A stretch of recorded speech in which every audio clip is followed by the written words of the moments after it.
Ati'il aqila taghnam. Taatilah orang pintar, kamu pasti beruntung. Wa'sil jahila, dan bantahlah orang bodoh, taslam, kamu selamat. Kalau cari guru, cari yang pintar.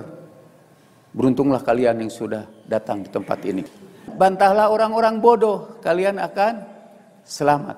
Nah kata Imam Ali, ghalibu anfusakum ala tarkil adat taghlibuha wajahidu ahwa'akum tamlikuha. Kuasai dirimu dengan meninggalkan kebiasaan. Kamu akan menang terhadap dirimu kalau kamu meninggalkan kebiasaan-kebiasaan. Maksudnya kebiasaan buruk. Wajahidu ahwa'akum tamlikuha. Lawanlah hawa nafsumu. Kamu akan bisa menguasai hawa nafsumu. Bismillahirrahmanirrahim. Assalamualaikum ya habiba ilahil alamin. Assalamualaikum ya khataman nabiyyin wa sayyidal mursalin. Assalamualaikum ya sayyidal wasiyyin. Assalamualaikum ya sayyidatan nisa'il alamin. Assalamualaikum ya sayyiday syababi ahlil jannati ajma'in. Assalamu ala jami'i anbiya'illahi wa rusulihi wa malaikatihi. Assalamu ala sadatil ma'sumin al-mahdiyyin. Assalamu alayna wa ala ibadillahi salihin. Assalamualaikum jami'an wa rahmatullahi wa barakatuh. Alhamdulillahi rabbil alamin. Allahumma salli ala Muhammad wa ali Muhammad. Kita sekarang berada dalam akhir tahun menjelang tahun baru. Saya baca di internet, itu juga fatwa ulama-ulama Wahabiyin bahwa mengucapkan selamat dan berdoa pada awal tahun adalah perbuatan bid'ah. Dasar musim bid'ah itu mengucapkan doa pada awal tahun itu kata tidak ada contohnya di dalam Al-Quran dan Sunnah Nabi Sallallahu Alaihi Wasallam. Padahal para ulama menyebutnya al-urf. Urf itu adat kebiasaan. Dalam kaidah usul fikih disebutkan al-urf muhakkimah. Kebiasaan itu bisa dijadikan bagian hukum di antara kita. Kita bisa menjadikan kebiasaan yang baik itu sebagai hukum. Dan kenyataannya di seluruh dunia orang mengucapkan selamat tahun baru itu doa. Bahasa Inggrisnya Happy New Year. Semoga tahun baru ini mendatangkan kebahagiaan. Orang Arab menyebutkannya kullu amin wa antum bi khair. Setiap tahun kita berganti dan mudah-mudahan Anda selalu berada dalam kebaikan. Saya juga mengucapkan supaya kelihatannya sangat religius, saya pakai bahasa Arab saja. Kullu amin wa antum bi khair. Setiap tahun mudah-mudahan Anda selalu berada dalam kebaikan. Doa awal tahun itu diriwayatkan baik oleh ahlu sunnah maupun ahlul bait. Yang terkenal di kalangan ahlu sunnah ialah doa Allahumma hawil na ila ahsanil hal. Ya Allah, ubahlah kami dalam tahun baru ini kepada keadaan yang lebih baik. Tapi biasanya itu dinisbahkan ke tahun hijrah. Kalau di Iran malah ada peringatan dan upacara ibadah yang didasarkan kepada kebiasaan orang Iran. Orang Iran itu punya tahun tersendiri dan tahun barunya mereka sebut Nuruz. Ruz artinya hari, nu baru, hari yang baru, tahun baru. Dan di dalam Mafatihul Jinan ada bab tentang acara-acara yang harus kita lakukan pada tahun baru, termasuk doa tahun baru. Ada doa untuk tahun baru Hijriyah yang berasal, kalau saya tidak salah, dari Sahifah Sajadiyah juga. Semua berkenaan dengan doa-doa tahun baru. Tapi menurut saya berdoa sih tidak usah ada contohnya dari Nabi Sallallahu Alaihi Wasallam. Doa tidak harus ada dalilnya dari Nabi. Masing-masing kita punya doa sendiri-sendiri. Kalau doanya semuanya harus nyontoh Nabi, Kayaknya ada sebagian besar doa kita itu yang sebetulnya tidak dicontohkan oleh Nabi. Misalnya doa anak-anak SMA Mutahari ingin lulus ujian. Itu tidak ada di contohnya dalam Nabi. Karena Nabi tidak pernah ikut ujian SMA. Dan kata ujian buat Nabi beda dengan ujian buat kita. Untuk berdoa, saudara-saudara, kalau saya ditanya bolehkah baca doa tahun baru? Boleh. Gimana kalau doanya dibikin sendiri? Boleh. Itu ada ucapan Imam Ali. Ucapan Imam Ali itu berbunyi, afdhalul ibadah ghalbatul adah. Kita mau cerita tentang teknik-teknik mengubah kehidupan kita. Resep dari Imam Ali, kalau kita mau mengubah hidup kita, ubahlah kebiasaan kita. Ini kita kutip dari Mizanul Hikmah, berkaitan dengan kebiasaan. Afdhalul ibadah ghalbatul adah. Ucapan Imam Ali itu sangat kontroversial untuk zaman ini. Karena kalau zaman ini tanya kepada ulama, apa ibadah yang paling utama? Bangun tengah malam, sholat tahajud. Biasanya urusan ibadah itu berkaitan hanya dengan masalah ritual-ritual ibadah. Mungkin cuma Bunda Neno Warisman yang mengatakan termasuk ibadah yang paling utama, kalian infakkan mobil kalian pada kami untuk biaya kampanye. Tapi Imam Ali menyebut di sini ibadah yang paling utama dan karena itu paling sulit adalah mengubah kebiasaan. Kalau kita ingin mengubah hidup kita, ubahlah dengan mengubah kebiasaan-kebiasaan kita. Dalam bahasa Inggrisnya disebut habit. Sekarang ini ada beberapa buku teknik-teknik yang dimaksudkan untuk mengubah kebiasaan kita supaya kita menjadi orang yang efektif, katanya. Ini beberapa buku dan yang terkenal The 7 Habits of Highly Effective People. Kalau kita mau jadi orang sukses, mau jadi orang yang berhasil, mau jadi orang yang efektif, itu ada 7 kebiasaan yang harus kita lakukan terus-menerus. The 7 Habits of Highly Effective People, ditulis oleh Stephen Covey. Yang terakhir tidak lagi pakai habit, karena kalau sudah yang 7 kebiasaan ini kita laksanakan baik-baik, kita akan menjadi orang berhasil. Berhasil secara finansial, berhasil dalam hubungan keluarga, berhasil dalam mencapai yang kita inginkan. Ini ditrainingkan sampai ada The 7 Habits of Highly Effective Teens, katanya. 7 kebiasaan yang efektif untuk remaja. Yang tidak ada itu untuk lansia. Karena kalau lansia udah keburu terlambat, udah nggak bisa diubah lagi. Paling-paling kalau mau mengubah lebih cepat ya makan obat tidur dalam dosis yang tinggi. Berubah hidup kita, ya jadi mati. Ini ada ahli neuroscience, Dr. Joe Dispenza, cek di YouTube bagaimana dia bisa mengubah kebenciannya terhadap mertua menjadi cinta kasih. Jadi dia pokoknya kalau ketemu mertua itu bulu kuduknya berdiri gitu. Seluruh sistem saraf dia terpengaruh. Dan satu saat mertuanya itu mau berulang tahun. Dia bingung. Kalau datang ucapan ulang tahun, dia sebelnya luar biasa. Pokoknya mendingan masuk api daripada ketemu mertua. Tapi kalau tidak datang, ini perbuatan yang buruk. Maka kemudian dia berusaha mengubah cara berpikir dia. Dia mula-mula selalu membayangkan mertua itu, seluruh memori dia di dalam tubuh kita itu ada satu kampung saraf. Kita ini kan terdiri dari jutaan sel-sel saraf atau neuron. Ada kampung-kampung neuron yang khusus itu berkumpul mereka dalam urusan mertua. Segala macam itu, seluruh kenangan tentang mertua itu muncul. Mungkin ingat bahwa mertua itulah yang pertama kali menghalangi dia untuk mereka untuk saling mencintai. Kumpul lagi pernah, wah pokoknya seluruhnya berkumpul.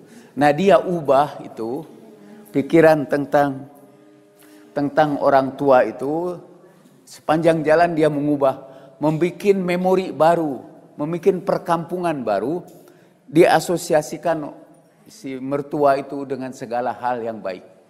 Dan akhirnya ceritanya dia bisa mengubah dirinya. Dan dia menulis buku itu dengan judul Breaking the Habit of Being Yourself. Ubahlah kebiasaan kamu yang dirimu sekarang ini harus diubah. Ada sebuah buku ditulis oleh tokoh Arab, kalau saya tidak salah, dari Mesir. Dia menulis buku Jadid Hayatak, perbaharui hidupmu. Dan dia bercerita tentang bagaimana kita harus mengubah kebiasaan kita. Ada salah seorang ulama Syiah, saya ingat hanya nama pertamanya saja, Sayyid Hussein, kesininya tidak ada, yang menulis buku dengan judul Ghayyir Hayatak, ubah hidup kamu. Kita ini sebetulnya harus mengubah. Mestinya tahun baru itu mengubah kita. Hawil halana ila ahsanil hal. Mari kita ubah keadaan kita kepada keadaan yang lebih baik.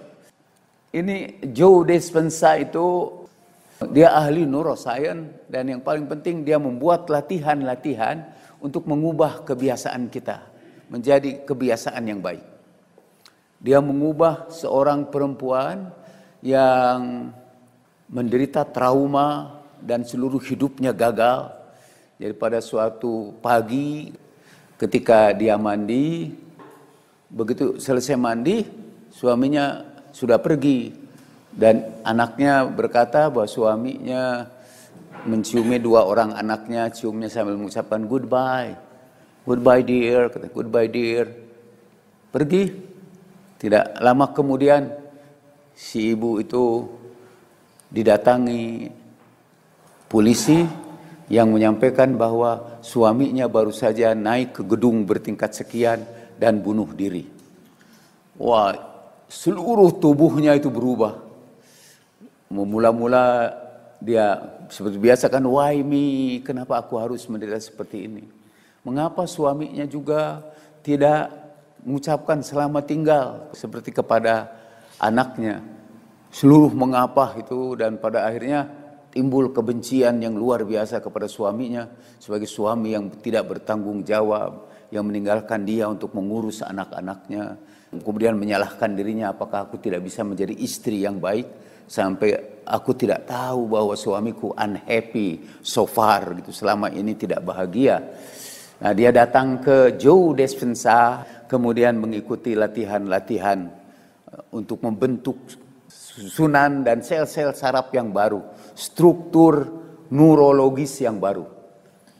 Singkatnya cerita, si perempuan itu berhasil mengatasi persoalan hidupnya dan sekarang menjadi orang sukses. Dia ubah hidupnya yang dikuasai oleh kebiasaan mengenang trauma yang dihadapinya. Itu dikenang terus, diulang-ulang kan. Kalau kita menderita trauma, emang kerjaan kita setiap hari mengulang-ulang cerita yang traumatis itu, membentuk tadi perkampungan neuron-neuron yang membuat kita menderita. Bukan itu saja, mengubah kebiasaan itu, kata dia menulis ini bukunya yang paling menarik buat saya ini, Becoming Supernatural. Kita menjadi punya kekuatan supernatural, kekuatan adikodrati. Bisa memiliki kekuatan gaib. Dengan mengubah kebiasaan-kebiasaan tertentu, kita menjadi kekuatan gaib. Saya berusaha menyingkatkan ini kursus Joe Dispenza selama 1 bulan jadi 5 menit. Sekali lagi mengingatkan kita kepada ucapan Imam Ali, afdolul ibadah ghalbatul adah. Ibadah yang paling utama itu ialah mengubah kebiasaan. Kesulitan-kesulitan kita terjadi dalam hidup ini karena ada beberapa kebiasaan yang jadi rutin kita, bahkan jadi bagian dari kepribadian kita. Sesudah subuh tidur lagi, itu kebiasaan yang buruk. Konon katanya ada hadis bahwa kebiasaan tidur sesudah subuh itu menghalangi datangnya rizki. Saya karena mengalami ini rezeki saya tetap datang. Jadi tetap aja terus tidur. Setiap ba'da subuh, toh rezeki tetap datang. Maksudnya mungkin hadis itu, untuk mendatangkan rezeki itu ada banyak sebab-sebabnya. Dan yang menghalangi rezeki itu banyak juga sebab-sebabnya. Yang menghalangi rezeki kita itu dari Imam Ja'far. Misalnya tidak menjaga kebersihan rumah. Sampai kata Imam Ja'far, membersihkan labah-labah dari rumah itu mendatangkan rezeki. Maksudnya ya menjaga kebersihan rumah dan sebagainya itu mendatangkan rezeki. Anyway, kebiasaan yang buruk itu memperhambat kehidupan kita. Itu boleh tanya istri saya belajar membiasakan mengendalikan emosi saya, bisa dari bikin saya marah atau bikin saya tidak marah, itu bisa dibikin. Dibiasakan mengendalikan emosi saya, akhirnya emosi saya bisa dibikin. Sekali tanya istri saya sebagai bukti, dari mana tahu saya bisa mengendalikan emosi saya? Saya bisa diperiksa darah dan bisa saya bikin tekanan darah saya jadi melonjak tinggi. Atau sekarang saya bilang saya mau turunkan. Ya, kata istri saya, wah itu alatnya tidak bisa dipercaya kalau ngukur saya. Mengapa kalau saya mau tekanan darah saya tinggi, saya bayangkan emosi saya, misalnya ketika saya marah, ketika saya jengkel, atau saya ingin balas dendam. Saya bayangkan orang yang paling saya benci dan saya ingin membalas kebencian dia dengan perlawanan saya. Itu naik otomatis. Nah kalau saudara memelihara kebencian setiap saat, insya Allah asalnya normal, saudara jadi hypertension. Jadi tekanan darah tinggi. Sama sekali tidak bermaksud bahwa semua yang darah tinggi itu karena biasa marah. Enggak, kan katanya, wah orang darah tinggi itu pemarah. Enggak, pemarah dulu baru darah tinggi. Kalau dia membiasakan marah, dia menjadi darah tinggi. Itu tadi kekuatan saya untuk menaikkan tensi dan menurunkan tensi itu supernatural. Saya memiliki kekuatan supernatural karena dibentuk oleh kebiasaan. Nah, kalau kita juga gagal, kata dia ini kayak kuliah di universitas saja. Kuliah di universitas saja dosennya nggak pernah menunjukkan bacaan yang harus dibaca mahasiswa. Di depan mahasiswa, kalau saya paling tidak, saya sebutkan buku-buku yang harus mereka baca, tapi saya pamerkan. Nah, your own worst enemy, musuh kamu yang paling buruk adalah kebiasaan kamu. Jadi, breaking the habit of adult underachievement, membuat kita ini gagal terus-menerus dalam hidup ini. Bagaimana kita memecahkan kebiasaan itu? Kebiasaan gagal. Oke, balik lagi kata Imam Ali. Kita mulailah sekarang ini pulang dari sini membentuk kebiasaan-kebiasaan baru dan ditaklukkan. Itu susah karena otaknya udah otomatis. Afdhalul ibadah ghalbatul adah. Ibadah yang paling utama ialah menaklukkan kebiasaan kita. Bi ghalbatil adat al-wusulu ila ashrafil maqamat. Bi ghalbatil adat, dengan kebiasaan mengubah perilaku kita, kita akan mencapai posisi yang paling mulia. Kalau kita sekarang belajar mengubah kebiasaan, mungkin di akhir tahun ini tulis ini kebiasaan-kebiasaan lama yang merugikan kita, ganti dengan kebiasaan yang baru. Karena kata Imam Ali, bi ghalbatil adat al-wusulu ila ashrafil maqamat. Dengan menaklukkan kebiasaan kita mencapai kedudukan yang paling mulia.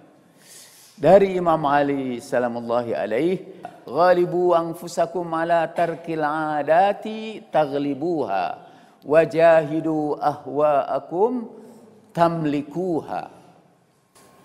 Saya sekarang ini sedang menulis, memperbaiki, merevisi buku retorika. Sejak zaman sebelum Plato, sebelum Sokrates, ada orang-orang yang belajar bagaimana mengatur bahasa sehingga bahasa itu menjadi menarik. Nah, mengatur bahasa sehingga bahasa itu menarik disebut rhetorical device atau rhetorical strategies, strategi retorika. Saya udah mulai mencoba beberapa, itu hampir semua teknik retorika itu ada pada Imam Ali. Jadi tinggal mengutip aja. Ini semua dikutip dari Ghurarul Hikam. Kata-kata pendek Imam Ali. Tapi selalu memiliki teknik retorika yang tinggi. Misalnya ini nih. Afdolul ibadah ghulbatul adah. Ujungnya itu sama. Ibadah ada. Ada teknik retorika. Misal kata-kata yang pertama yang sama. Misalnya ucapan Veni, Vidi, Vicky. Kita bacanya visi biasanya karena kita tidak membacanya dengan ejaan bahasa Latin tapi ejaan bahasa Inggris mungkin.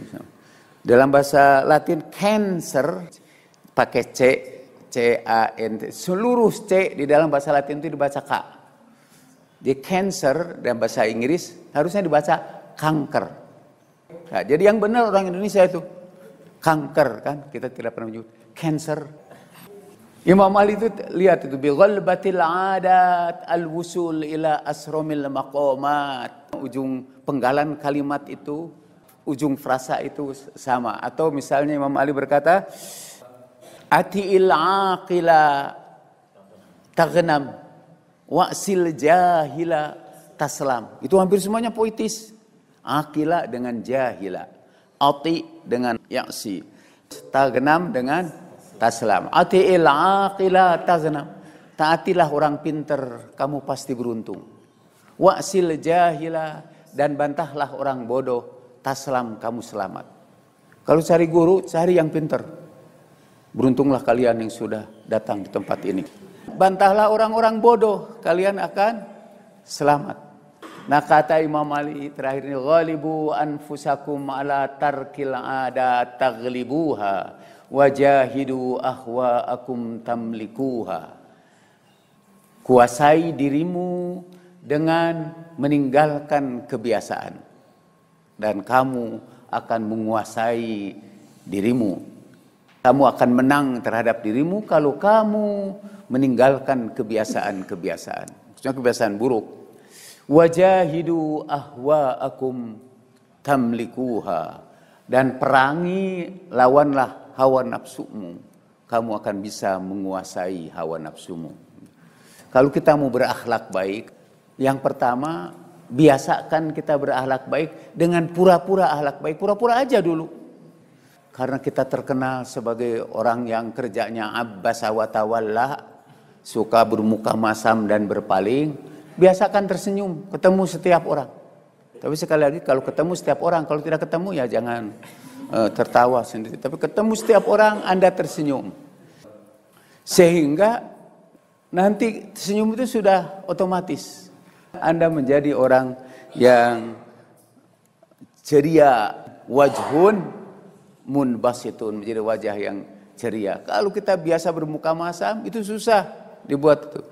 Jadi juga untuk belajar ya para ustadz kan sekarang seringkali membuat lelucon. Begitu biasanya lelucon itu sehingga di beberapa tempat leluconnya sama. Walaupun biasanya lelucon itu kalau sudah sekali tertawa lalu ada lagi lelucon yang sama kita udah nggak bisa ketawa lagi. Tapi demi penghormatan sama ustadz. Walaupun itu sudah tidak lucu lagi kita biasakan aja tertawa. Kasihan ustadznya udah bikin capek-capek tertawa. Kalian tidak tertawa. Jadi itu dengan pembiasaan. Dalam psikologi pembiasaan itu disebut conditioning. Kadang-kadang disebut pelaziman.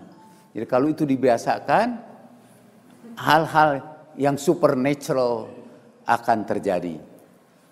Malah kalau ada satu kejadian terus menerus biasa terjadi, seakan-akan itu kekuatan supernatural. Kalau saudara berkunjung ke satu tempat, setiap kali saudara berkunjung ke tempat itu, ada saja kecelakaan di rumah itu. Kunjungan yang pertama, panci terbakar di dapur. Kunjungan yang kedua, atap rumah roboh. Kunjungan ketiga, yang punya rumah udah ketakutan. Sudah terbentuk itu kebiasaan. Jadi pesan tahun baru saya, ghayyir hayatak bi ghalbatil adah, ya, dengan menguasai habits. Ini cerita saya waktu masih kecil, jadi sumbernya lupa lagi. Gurunya siapa? Tapi saya ingat terus itu cerita itu.